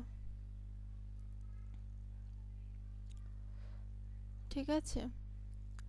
তো আমরা যখন কোনো কিছু লিখে সার্চ করি তখন কিন্তু আমাদের এখানে আমাদের ফর এক্সাম্পল যদি এটা ধরেন আমাদের একটা ওয়েবসাইট, আমরা এটা লিখে সার্চ করলাম, তো এখানে মূলত কি আমাদের সামনে এসেছে, আমাদের সামনে কিন্তু প্রথমে দেখেন একটা, যেটা প্রথমে আমরা মানে তাকাই যে জিনিসটার দিকে সেটা হচ্ছে একটা টাইটেল, ঠিক না? এই জিনিসটা কিন্তু এখানে আছে, টাইটেলটা আছে। তারপরে এখানে কি আসে, এখানে হচ্ছে ডেট আসে, আর হচ্ছে ছোট্ট একটু ডেসক্রিপশন আসে, যে একটা দেখেন এখানে একটা ডেসক্রিপশন দেয়া আছে। ঠিক আছে? এগুলো হচ্ছে আমাদের সামনে প্রথমে আসে। আর আরেকটা জিনিস কি আসে, আরেকটা জিনিস আসে হচ্ছে ইউআরএল, ওয়েবসাইটের নামটা আসে প্লাস হচ্ছে ইউআরএলটা আসে। সেজন্য এই অন পেজে এসইওর যে ভাগ করা হয়, প্রকারভেদ বলতে পারেন, মেন পার্ট হচ্ছে তিনটা। এখানে আমি লিখে দিয়েছি on page SEO, on page optimization, একে মানে হচ্ছে অ্যাজ নোন অ্যাজ, এটাকে অন পেজ এসইও বলা হয়, অন পেজ অপটিমাইজেশনও বলা হয়, অন পেজ এসইও বলা হয়।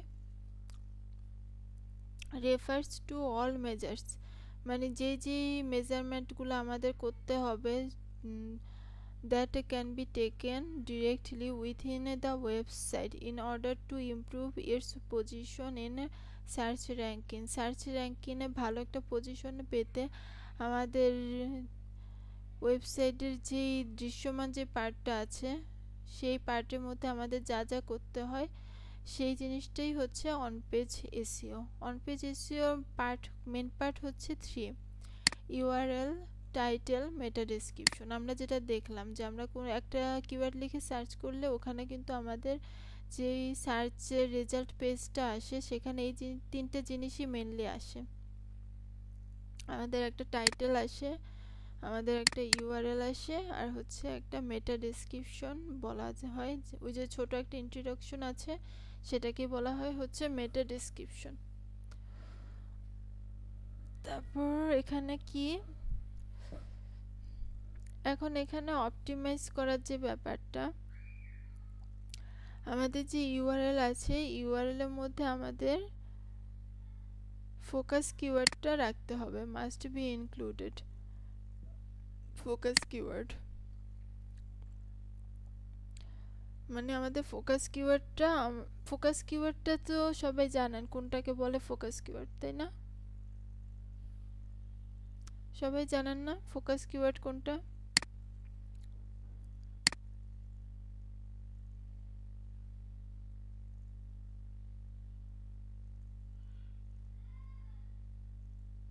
ফোকাস কিওয়ার্ড কোনটা? আপনারা কিন্তু অনেকেই রিসার্চ করার সময় ফোকাস কিওয়ার্ড মানে রিসার্চটা একদম কারেক্টলি করেননি।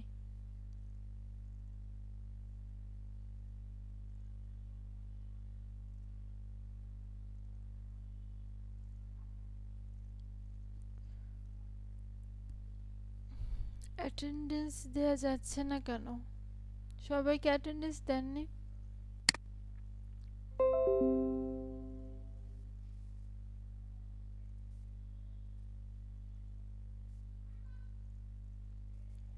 যে ক্লাস 6 অনেকেই দিয়েছে, অনেকে দিয়েছে, মানে হচ্ছে আমি আর কোনো, আমার দিক থেকে কোনো প্রবলেম নেই, ঠিক আছে? আপনি একটু চেষ্টা করে দেখুন, আপনিও পারবেন।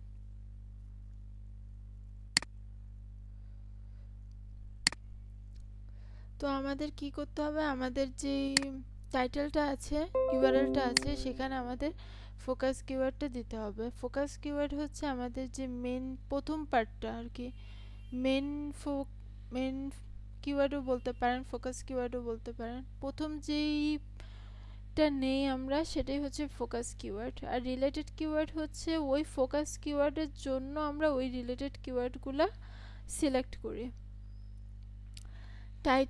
টাইটেল হচ্ছে আমরা যে টাইটেলটা লিখব সেটা 30 ক্যারেক্টার থেকে 50 কিংবা 60 এর মধ্যে রাখবো, ঠিক আছে? যেমন ধরেন আমরা যখন ওখানে সার্চ করেছিলাম, এই যে এগুলো দেখেন, এগুলো টাইটেল কিন্তু অনেক মানে অপটিমাইজ করা আছে, খুবই ছোট। আবার এরকম আমরা অনেক ওয়েবসাইটে দেখতে পারবো যেটা হচ্ছে টাইটেল আসলে এই যে এখানে দেখেন ডট ডট ডট চলে আসছে, ঠিক আছে? এখানে দেখছেন, এখানে দেখেন ডট ডট ডট চলে আসছে।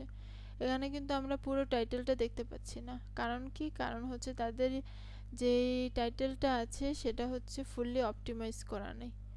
আসলে আমরা একটা টাইটেল লিখছি কিন্তু আসলে এটা র্যাঙ্ক পাচ্ছে, ঠিক আছে, কিন্তু এটা যে অডিয়েন্স আছে সেই অডিয়েন্সটা আসলে পুরোটা আমার টাইটেলটা দেখতেই পেল না। তাহলে কি আসলে এটা ফুললি একটা অপটিমাইজড টাইটেল হয়েছে বলেন? এটা কিন্তু হয়নি। কারণ আমরা অবশ্যই চেষ্টা করব আমাদের যে সার্চ পেজে আছে অডিয়েন্সরা যাতে ফুল টাইটেলটা আমাদের দেখতে পারে, তাহলে কিন্তু তারা বেশি ইন্টারেস্ট ফিল করবে। কারণ এরপরে যদি আমি কোনো ইম্পর্টেন্ট একটা ওয়ার্ড রেখে দিই আর এটা যদি দেখা না যায় তাহলে কিন্তু আমরা অডিয়েন্স এখানে হারিয়ে ফেলতে পারি। সেজন্য আমাদের টাইটেলটা হচ্ছে 30 থেকে 60 ক্যারেক্টারের মধ্যে রাখতে বলা হয়। এতে হচ্ছে আমাদের পুরো টাইটেলটা আমাদের সার্চ পেজে দেখা যাবে। আর মেটা ডেসক্রিপশন হচ্ছে ওই যেই বললাম যে ইন্ট্রোডাকশনটা বলতে পারেন, যেটা মেটা ডেসক্রিপশন বলা হয়। এটা হচ্ছে আমরা 150 ক্যারেক্টারের নিচে রাখবো। আর এটার মধ্যেও হচ্ছে ফোকাস কিওয়ার্ডটা আমাদের রাখতে হবে, ঠিক আছে?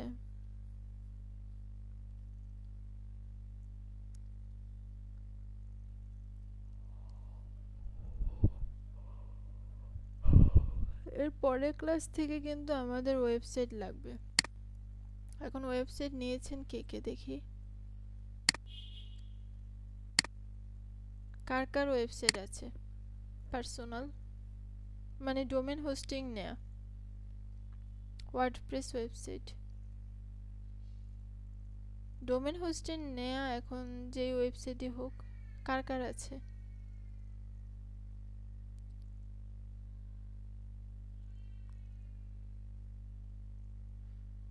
একজন পেলাম।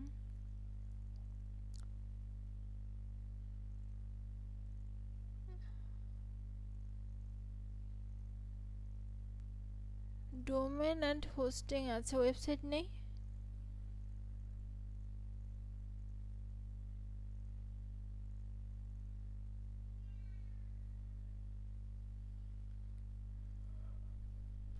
আচ্ছা, ওয়েবসাইট তাহলে কয়জনের আছে একটু খেয়াল করেন সবাই, দেখি একটু কাউন্ট করেন। আচ্ছা, সিআরজি নিয়ে আছেন, আপনি একটু কাউন্ট করেন কয়জনের আমাদের ওয়েবসাইট আছে। একজনের, মোহাম্মদ কামরুজ্জামান সোহেল, ওনার আছে। তারপরে আচ্ছা, আমরা এটা অফ করে